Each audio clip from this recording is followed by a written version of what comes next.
note qui prend effet à partir de la date de sa signature. Ça a pris effet à partir de la date de sa signature. Quand ils ont signé, voilà l'article. Donc, voilà la signature. On va le montrer à nos frères et sœurs qui sont sur YouTube. Voilà, j'ai lu tout l'article. N'est-ce pas? J'ai lu tout l'article. Ok, j'ai lu tout l'article. Vous pouvez déjà le voir. Ok, vous pouvez déjà le voir. J'ai lu tout l'article. Ok, on veut que tout le monde le voie. On veut que tout le monde le voie. J'ai déjà lu l'article. Vous avez vu? Vous avez vu? Ok, signature tout et tout. Alright. Donc, ce que nous allons faire maintenant, nous allons partir vers l'Éternel. Pour vous montrer que tout ce qu'ils font, c'est vanité. Tout ce que Patrice Talon fait, c'est de la vanité. Allons. Dans Genèse, on va partir au commencement. Abraham, il a creusé des puits. Abraham n'a-t-il pas creusé des puits? Oui. Adam a-t-il creusé des puits? Oui. Alors, est-ce que l'Éternel a dit, pour creuser un puits, il nous faut une autorisation, toutes ces lois uniques? Non. L'Éternel nous a tout donné gratuitement. Alors, Genèse, le chapitre 26. Genèse 26. On va lire. Genèse 26, c'est par rapport à Isaac. On va lire à partir du verset 15. Ok. On va lire. Genèse. Pour vous donner, vous qui ne savez pas, vous qui bavardez, vous qui ne supportez, on va vous montrer. Vos arguments ne sont pas valables, quel que soit. Les gens ont toujours creusé le puits. Avant que Patrice Talon ne naisse. Avant même que ses parents ne naissent. Les gens ont creusé des puits. Avant que vous, les ministres, là, vous qui êtes des directeurs de cabinet ou quoi, c'est là, avant que vous ne naissiez, les gens ont toujours creusé. Shalom King, shalom, shalom, shalom, all praises be unto the Most High, all praise be unto the Most High, Yahweh, Ba'Shem, Yahushua, Kwam Yashala, bro. And you know, weakness, man, weakness among our people, right? Not only here in Babylon, it's going down in West Africa. We see evil happening like crazy. This day, more evil, bro, is happening. So we got to address it. And that's why we got to address this issue in our family. You see what I'm saying? Because sometimes, a lot of time, we're trying to get on Esau quick, right? We understand Esau is so wicked. But our people, we got to clean our houses. And that's what we got to do. Otherwise, we ain't ready for the kingdom. We ain't ready for the kingdom. That's the point a lot of people are not getting. We are not ready for the kingdom. The kingdom, we are not ready for the kingdom. We are not ready. Because you see our own people doing evil every day. Every day, constantly. It never changes. Because I be getting like a lot of things happening in West Africa. I be getting it. You know, my brother down there, the young brother that, study the Bible along with me doing, they be sending me info. Every day is a lot of going on right there. And, we got a good public addressing our people in English mainly. But in French and Spanish, we got much more work to do. Because English is tight, our brother, they're pushing it, throw, the folk on it. But we also need like people to push the same word in French, Portuguese, and all the other language. We got to push because a lot of weakness in Israel, right? So, allons on va aller. Genèse, le chapitre 26 et le verset 15. Il dit, tous les puits que les serviteurs de son père avaient creusés, les serviteurs. Donc ce n'est pas Patrice Talon. Patrice Talon creusait quel puits? Est-ce qu'il n'a jamais su comment on peut creuser? Est-ce qu'il n'a jamais créé lui-même? Il n'a jamais créé. Donc, on lit les puits, on dit tous les puits que les serviteurs de son père. Le père de qui? Le père d'Isaac. C'est qui le père d'Isaac? C'est Abraham. Abraham a creusé des puits. Et vous levez, est-ce qu'Abraham, il a eu besoin de faire, comment ils ont dit? Il a eu besoin de faire, je vais lire une des trucs, ils ont dit, solliciter. Est-ce qu'Abraham a eu besoin de solliciter une autorisation de réalisation de forage? Ok, s'il s'agit d'eau souterraine ou des ouvrages de mobilisation d'eau de surface en fournissant les pièces. Abraham, il a eu besoin de ça. Vers quel ministère il est allé? C'est au ministère des mines ou au ministère des eaux? Où est-ce qu'il est allé? Il est allé chez Patrice Talon. C'est le gouvernement béninois qui a signé l'autorisation pour que Abraham creuse des puits naturellement pour prendre de l'eau, comme de l'eau et boire. Il dit, tous les puits que les serviteurs de son père avaient creusés du temps de son père Abraham, parce qu'Abraham a creusé des puits, n'est-ce pas? On va continuer. Les Philistins l'avaient bouché et comblé de terre. Donc, parce qu'ils détestaient nos aïeux, les Philistins. Donc, après la mort d'Abraham, Ils sont allés fermer les puits que Abraham il a creusés. Ils ont tout fermé. Ils ont fermé ça. Et l'Éternel a déclaré ça à qui? À Isaac. Et Isaac, il a obéi à l'Éternel. Yahweh, il a obéi. Ok. On dit, les Philistins les avaient bouchés et comblés de terre. Abimelech dit à Isaac, pars de chez nous, car tu es devenu beaucoup plus puissant que nous. Isaac partit donc de là et campa dans la vallée de Gérard où il s'établit. Isaac creusa de nouveau les puits qu'avaient creusés les serviteurs de son père Abraham et que les Philistins avaient bouchés après la mort d'Abraham, et il leur donna les mêmes noms que son père les avait donnés. Ok, le verset 19. Les serviteurs d'Isaac creusaient dans la vallée et ils trouvaient là un puits d'eau vive. Mais les bergers de Gérard entraient en dispute avec les bergers d'Isaac, disant, l'eau est à nous. Isaac nomma ses puits et sec parce qu'il s'était querellé avec lui. Il creusait un autre puits et il eut encore une dispute à son propos. Il le nomma Sitna. Alors il partit de là et creusa un autre puits. Et il n'eut pas de dispute à son propos. Il le nomma Rehoboth et dit, maintenant, Yahweh nous a donné le champ libre pour que nous prospérions dans le pays. Vous avez vu? Donc imaginez combien de puits il a créé. Imaginez. Et maintenant, du coup, vous levez, vous dites que quoi? Il faut une demande de réalisation, de forage ou des ouvrages de mobilisation. Vous êtes qui? Vous êtes mécans. Donc ce sont vos eaux de robinet là. Vos eaux de robinet remplies de chlorine là, de l'eau de javel, des produits chimiques, de plomb, c'est ça, remplis de produits toxiques, c'est ça, les gens ils vont boire maintenant. C'est ça, vous voulez que tout le monde boive, non? Pour que nous mourions, parce que l'agenda de vos blancs, de vos belges, de vos français, de vos américains, de vos chinois, c'est de nous exterminer, c'est de tuer la nation d'Israël. Vous ne savez pas? Nous on le sait. Peu vous ne savez pas, on vous le donne maintenant. Leur objectif, quel que soit ce qu'ils disent, on s'en fout du prêt, ils vont vous donner. On s'en fout, c'est des menteurs. L'Éternel nous a déjà révélé dans la Bible que eux, leur objectif, l'objectif de Esau et des autres nations, c'est de tuer, d'exterminer la nation d'Israël. Alors vous pensez qu'on va s'asseoir ici maintenant et écouter vos mensonges, vos conneries, que oui, ils sont venus en cravate, costume, que blablabla. Non, nous ne sommes pas là pour ça. Il faut, vous allez tromper vos enfants qui sont dans le christianisme. Ceux qui sont dans le christianisme et l'islam, il faut les tromper. Eux là, vous allez les tromper parce qu'ils suivent la religion, n'est-ce pas? Nous, on ne suit pas la religion. Nous, on suit l'esprit de l'Éternel. On suit l'Esprit Saint. Les lois et les commandements, c'est ce que nous on suit. On ne suit pas la religion. La religion, c'est pour les hommes, ça. Ça, c'est pour le monde. Nous, on ne suit pas le monde. Ok, il faut comprendre. La religion, c'est pour les politiciens. C'est eux qui ont créé. Il faut donner à César ce qui est à César et à Dieu ce qui est à Dieu. À Dieu, il nous a donné l'esprit. Satan, César, vos blancs, vos français, ils vous ont donné quoi? Les religions. Vos arabes, ils vous ont donné vos religions. Donc, restez dans vos religions avec eux. Ok? Restez dans vos religions. Allons dans Exode, le chapitre 15, le verset 27. Allons. Exode 15, 27. On va voir. Il faut faire examen quoi? Physico-chimique, ou bien c'est des blablabla, des conneries. Que situation géographique d'ici? Quelle situation? C'est ça qui va nous sauver. Je me demande ce que vous avez dans le crâne, quoi. Qu'il faut faire situation. Qu'est-ce que ça va changer? Qu'est-ce que ça va? C'est ça qui va sauver le peuple. Il dit les coordonnées. Les coordonnées, il faut donner les coordonnées. Tiens, Mida et Romain. Il dit la nature des activités. Il dit les résultats. On va voir.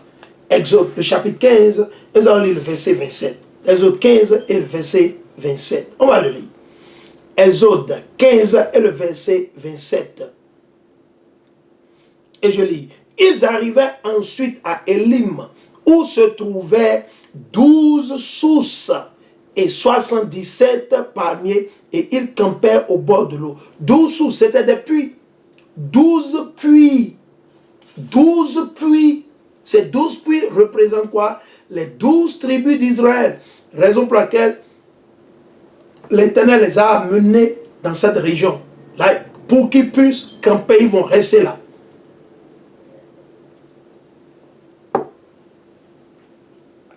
Après l'exode de la terre de Misraïm, de la terre d'esclavage qui est connue aujourd'hui comme moi, Égypte, c'est un mot grec. Donc, allons, Nombre, le chapitre 20, Nombre 28 à 11. Allons, Nombre 28 à 11. Nombre, le chapitre 20 et le verset 8 jusqu'à 11. Nombre, le chapitre 20 et le verset 8 jusqu'à 11. Nous allons le lire. Prends le rameau et rassemble la communauté. Ça, c'est l'Éternel qui parle à Moïse et à Aaron. Ok, il faut bien écouter. Prends le rameau et rassemble la communauté, toi et ton frère Aaron. Puis, sous leurs yeux, dites à ce rocher qu'il donne ses eaux. Tu feras jaillir pour eux de l'eau de ce rocher et tu feras boire la communauté et son bétail. On suit. On va voir. Peut-être quelque part, l'Éternel a dit à Moïse, peut-être, comme Patrice Talon et son gouvernement, le ministère des Mines, comme ils sont en train de dire, ils ont pris leurs écrits uniques, sataniques. On va voir peut-être quelque part, l'Éternel a dit à Moïse aussi, il faut appeler, il faut faire les analyses physico-chimiques et bactériologiques. Peut-être que l'Éternel a dit que l'Éternel n'était pas en mesure de rendre l'eau saine automatiquement. Donc, il aurait encore eu besoin, on a encore besoin de qui? De ceux-là qui font les analyses physico-chimiques pour voir si l'eau est potable ou buvable, n'est-ce pas? Parce qu'ils se disent qu'ils sont intelligents. Le gouvernement béninois, n'est-ce pas? On va voir. On lit. Il dit, tu feras jaillir pour eux de l'eau de ce rocher et tu feras boire la communauté et son bétail. C'est l'Éternel. Ce n'est pas Patrice, ce n'est pas le gouvernement béninois. Alors, d'où est-ce qu'ils sont? D'où est-ce qu'ils sont? C'est qui notre pasteur? L'Éternel et Yahweh Shai à Mashiach. L'Éternel Yahweh et son fils à Mashiach. C'est eux les pasteurs. C'est eux qui vont nous donner à boire de l'eau. Ce n'est pas Patrice Talon. Moïse prit le rameau devant Yahweh comme il le lui avait commandé. Moïse et Aaron convoquèrent l'assemblée devant le rocher. Puis, il leur dit, écoutez donc, rebelles, ferons-nous jaillir pour vous de l'eau de ce rocher? Moïse leva la main et avec le rameau frappa le rocher par 2 fois. L'eau jaillit en abondance. Et l'eau jaillit en abondance, la communauté et son bétail purent boire. Amen, alléluia. Donc, de quoi?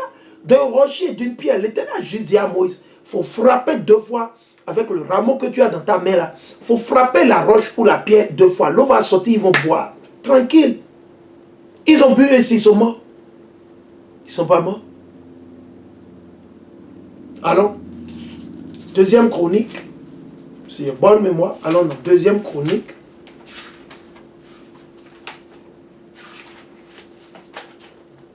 Deuxième Chronique. Ok. Alors dans 2e Chronique. 2e Chronique. Ça c'est 2e Chronique 26. 2e Chronique 26. On va aller le verset 10. 2e Chronique 26 et le verset 10. 2e Chronique 26 et le verset 10. Et je lis. Je vais lire à partir du verset 10. Ouais, 2e Chronique 26, 10. Il dit, il construisit aussi des tours dans le désert et creusa de nombreuses citernes. Le mot citerne ici, c'est les puits. Il a creusé de nombreuses citernes. Qui a fait ça? Ozias. Quand vous allez faire le verset 9, vous allez le voir. Ozias. 2e Chronique, chapitre 26 et le verset 10. Il construisit aussi des tours dans le désert et creusa de nombreuses citernes. Nombreuses citernes. Pas seulement 1, 2, 3. Non, nombreuses citernes. C'est des puits. Car il disposait d'un cheptel abondant dans le bas pays et sur le plateau de laboureurs et de vignerons dans les montagnes et les verges. Il avait en effet le goût de l'agriculture. Donc, les gens ont toujours utilisé de l'eau pour faire l'agriculture. Donc, il a creusé assez de puits pour pouvoir faire boire ses bovins, ses brebis, ses oiseaux, et pour pouvoir arroser ses plantes. Ça a été toujours comme ça. Et dans le royaume, il y aura toujours les puits. Nous allons vivre des puits dans le royaume. Quand le royaume sera instauré, nous allons vivre des puits. Nous allons vivre des puits. Il n'y aura pas vos pompes là, vos pompes sataniques là. Il n'y aura pas la SB2E dans le royaume. Pas de SONEB, Société Nationale de l'eau béninoise ou quoi, je ne sais même pas, ou bien c'est SB2E, ou bien SONEB, SONAB. Il n'y aura pas de société NS SONEB dans le royaume. Ok? Il faut bien écouter. Pas de SONEB. On va boire l'eau naturelle, naturelle. Il n'y aura pas d'analyse physico-chimique. Non. Ok? Pas d'analyse physico, ou bien c'est physico-chimique et bactériologique. Non, rien de ces conneries-là. C'est des conneries. Ils ont laissé la racine du problème. Et ils se lèvent maintenant, ils sont en train de décevoir le monde. Dites au peuple d'obéir à Dieu, de mettre en pratique les lois et les commandements de Dieu. Obéissez à l'Éternel, mettez en pratique les lois, sortez du christianisme. Dites au peuple de sortir du christianisme, de l'islam. Si vous faites ça là, vous êtes en train de travailler. Dites au peuple que nous sommes les Hébreux israélites, qui sont les vrais juifs de la Bible. Vous allez là vous bavarder, qu'il faut... C'est ça qui va sauver le peuple. C'est ça qui va sauver le peuple, c'est ça. Est-ce que c'est ça? C'est ça la vérité, c'est ça la vérité.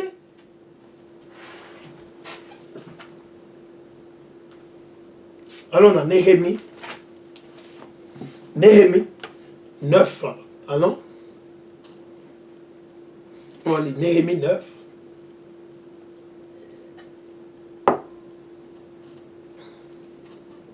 Néhémie. Néhémie le chapitre 9. On va lire le verset 15 et le verset 25. Néhémie le chapitre 9 et le verset 15. Néhémie 9, 15. Vous leur avez donné du ciel le pain pour leur faim. Qui a fait ça? C'est l'Éternel. C'est Patrice Talon qui a fait. C'est le gouvernement américain qui nous a donné du ciel de la nourriture. Quand vous voyez la pluie là, c'est le gouvernement béninois qui fait pleuvoir. C'est lui qui a envoyé la pluie là. On va vous poser la question. On va voir. Et vous avez fait sortir du rocher l'eau pour leur soif. Qui a fait ça? J'ai lu ça. J'ai lu ça dans le livre de quoi? Des ordres et de nombres. Nombre 20. Nombre 20. 8 à 11. J'ai lu ça. J'ai lu ça, n'est-ce pas? Pour leur soif. Et vous leur avez dit d'entrer en possession du pays que vous aviez juré de leur donner. N'est-ce pas? Alors, vers le verset 25. Le verset 25. Ils s'emparèrent de villes fortifiées et de terres fertiles. Ils possédèrent des maisons remplies de toutes sortes de biens, des citernes creusées, des puits creusés, citernes creusées, des puits, des puits. Ils ont creusé des puits. Ils ont creusé des puits. Ils n'ont pas eu besoin de... On va appeler Joe Biden. On va voir si the Secretary of Mine and Water, can we... Non. Ils n'ont pas eu besoin de ça. L'Éternel a créé tout avec quoi? Exactitude. Everything that the Most High created is perfect. But men in their mindset, they think they know more than the Most High. They're wicked. Then they start coming up with weakness. Et c'est ce que nous voyons au Bénin. Tout ce que l'Éternel a créé, parfait. Everything perfect. The Most High created. Let's read it. On est à Lisa. Let's see. On est à Genèse. Genèse. Genèse. Allons. Genèse. Let's read. Genèse. Okay, on va le lire. Genèse, le chapitre 1. Genèse, le chapitre 1. On va vous montrer. Tout ce que l'Éternel a créé, c'est bon. Tout.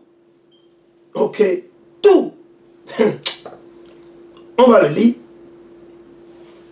Genèse. Parce que beaucoup d'entre vous, vous ne lisez même pas. Vous ne savez même pas. Ok. Genèse, le chapitre 1 et le verset 3. Dieu dit que la lumière soit et la lumière fut. Dieu vit que la lumière était bonne.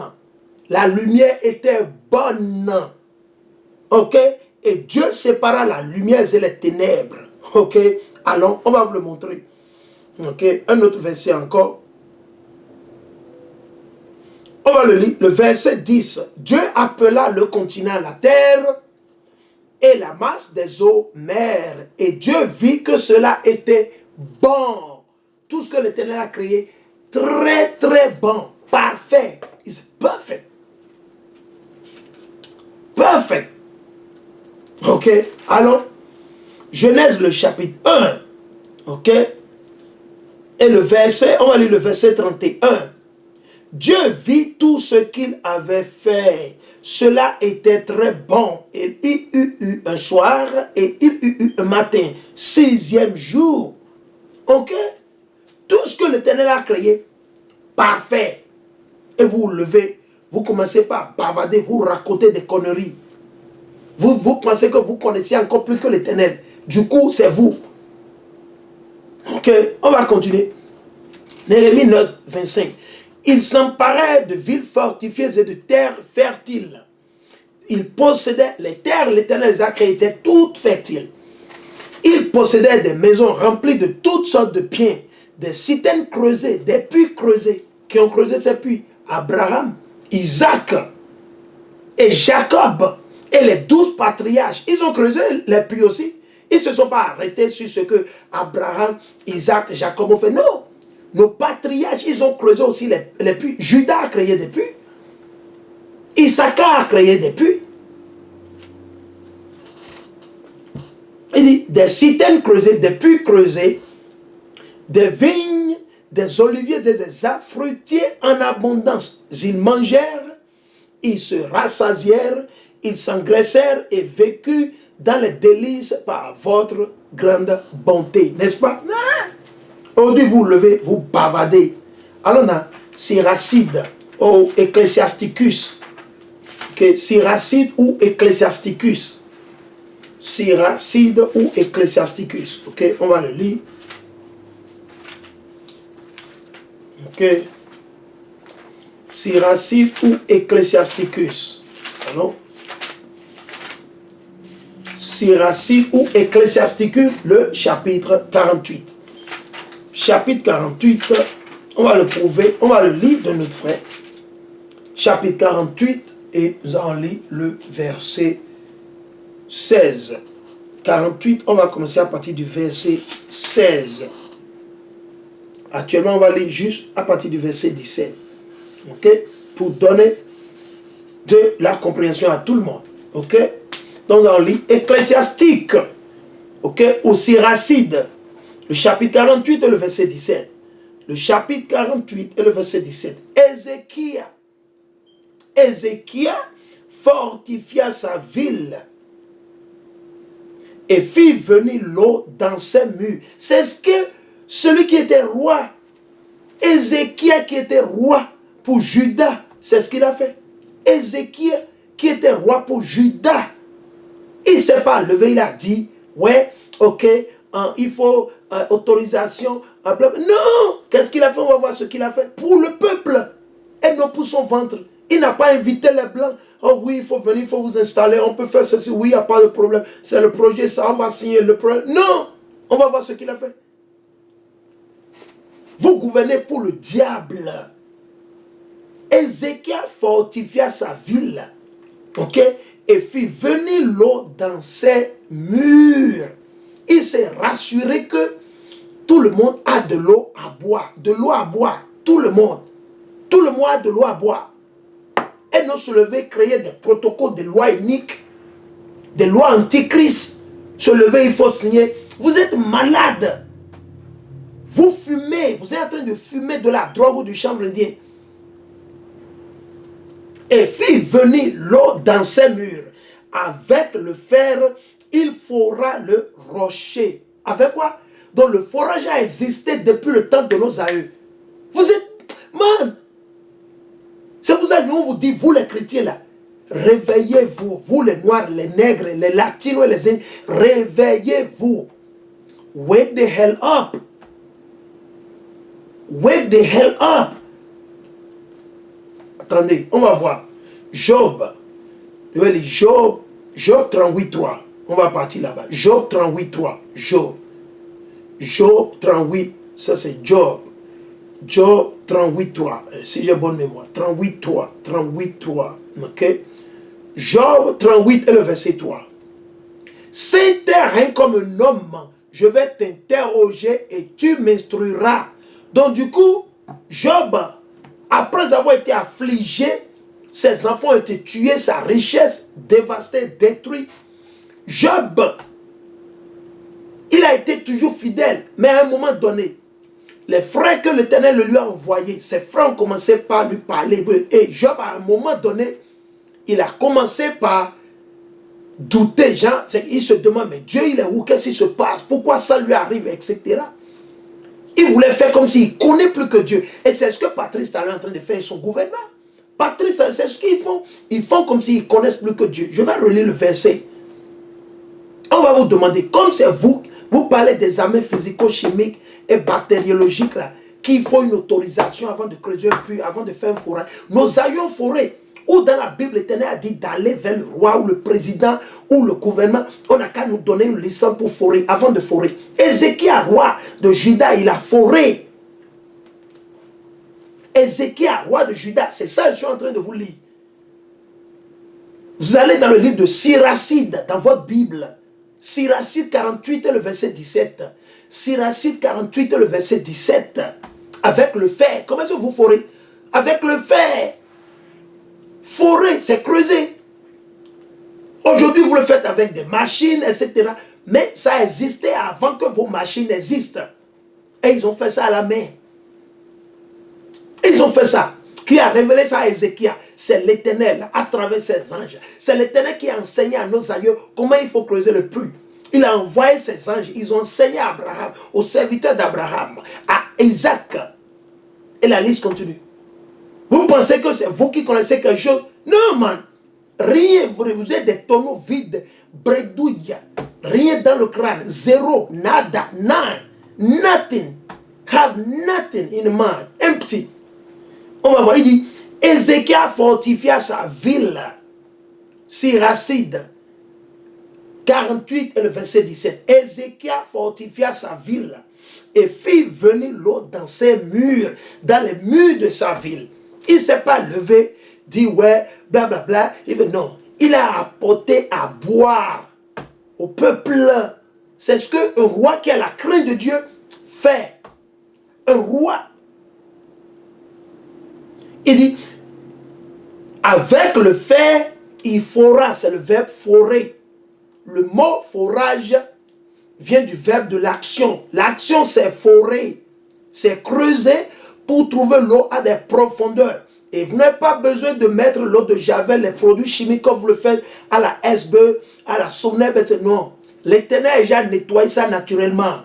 Quand l'Éternel a créé l'eau, il a déjà tout fait. Nous, on a bu l'eau depuis pendant une bonne période. On s'est douché avec, nous ne sommes pas morts. Nous sommes encore toujours vivants. Au contraire, ce sont vos eaux de robinet qui nous donnent le cancer. C'est ça qui tue, c'est ça qui tue. Il y a plus de 100 000 cas ici, à l'Occident, en France. Ici seulement aux États-Unis, il y a un article que j'ai lu. Plus de 100 000 cas de cancer à cause de l'eau de robinet. Et ils sont là à bavader. Qu'il faut faire des examens physico-chimiques et que bactériologiques. Quelle bactérie? Si vous n'avez pas de bactéries dans votre corps, est-ce que vous pouvez vivre? Vous pouvez fonctionner? Vous pouvez fonctionner? Il dit, Ézéchiel fortifia sa ville et fit venir l'eau dans ses murs avec le fer. Il fora le rocher. Imaginez, il a foré le rocher, les zones les plus dures. Il a utilisé le fer, il a creusé. C'est Dieu qui lui a donné l'Esprit Saint. Il a été guidé par l'Éternel. Pas avec un gouvernement, pas avec un ministère. On va signer un décret. Non, non. Et construisit des citernes. Il a fait les forages et il a creusé quoi? Les citernes, les puits. Les puits, c'est comme ça il a amené de l'eau. De l'eau. Parce que le mot puits C'est un nouveau mot que les gens utilisent maintenant. Auparavant, c'était appelé Sitendo. Au soir, quand ils ont fait la traduction, parce que quand vous allez en anglais, le mot c'est well. W-E-2-L. Well. Well of water. C'est des puits d'eau. Citerne d'eau. Même chose. Ok. Allons dans genre. Parce que vous faites comme si, même Amachiak, il est allé boire de ce puits. Amachiak n'a pas parlé. Amachiak, il connaît plus que tous les hommes. Il est allé boire. Allons, je vais vous le montrer. Il est allé vers ce puits pour s'abreuver. Et vous êtes là, vous parlez de examen. C'est les enfants, vous allez embrouiller avec vos conneries là. Ce sont les citoyens béninois qui dorment là, ceux qui sont musulmans, chrétiens là, ceux qui sont dans les conneries, c'est eux que vous allez duper. Oui, c'est eux. C'est eux qui vont croire vos mensonges là. Ceux qui sont politiciens comme vous, c'est eux. Moi, je ne suis pas d'aucun bord. Je suis apolitique. Ok. Allons dans Jean, le chapitre 4. Vous êtes là, vous bavardez. Vous bavardez comme si vous connaissez quelque chose. Vous connaissez plus que l'Éternel. Vous êtes né quand? Vous connaissez plus que l'Éternel. Vous êtes né quand? Quand est-ce que vous êtes né? Quand est-ce que vous êtes né pour connaître plus que l'Éternel? Oh, je vais vous le montrer. Ok? Je vais vous le montrer. On va lire. On va lire à partir de Jean, le chapitre 4, le verset 1. Jean 4, 1. On va commencer par le verset 1. Quand Yahushua apprit que les pharisiens avaient entendu dire qu'il faisait plus de disciples et en baptisait plus que Jean, bien qu'à vrai dire, Yahushua lui-même ne baptisa pas. Il n'a baptisé personne. On va continuer. Mais ses disciples, il quitta la Judée et s'en retourna en Galilée. Or, il lui fallait traverser la Samarie. La Samarie, c'est là où le royaume du Nord habitait. La bonne partie a été déjà prise comme captive, esclave, prisonnier, par qui? Les Assyriens. Mais il y a eu un homme, un rescapé qui est resté. Donc, Amachiak, il doit traverser, il veut se rendre en Galilée, mais il doit traverser, il doit aller en Galilée en traversant la Samarie. Donc, il a fait une visite vers le royaume du Nord, les rescapés, the Northern Kingdom, right? Le rescapé, les 9 autres tribus. Ok, on va continuer. Il arrive donc à une ville de Samarie appelée Sychar, dans une ville de Samarie, parce que la capitale pour le royaume du Nord, right? La capitale pour le royaume du Nord, c'était quoi? La Samarie. Ok? Raison pour laquelle quand vous parlez des Samaritains, parce que je vais vous rappeler, pour ceux-là qui ne savent pas, après la mort de Salomon, ou Solomon, le royaume a été divisé en deux. After the death of Solomon, the kingdom was divided into two. C'est divisé en deux. Donc, il y a eu toujours enmity, il y a toujours eu problème bagarre entre le royaume du Nord et le royaume du Sud. Et c'est de là que nous sommes devenus deux nations séparées. Ok?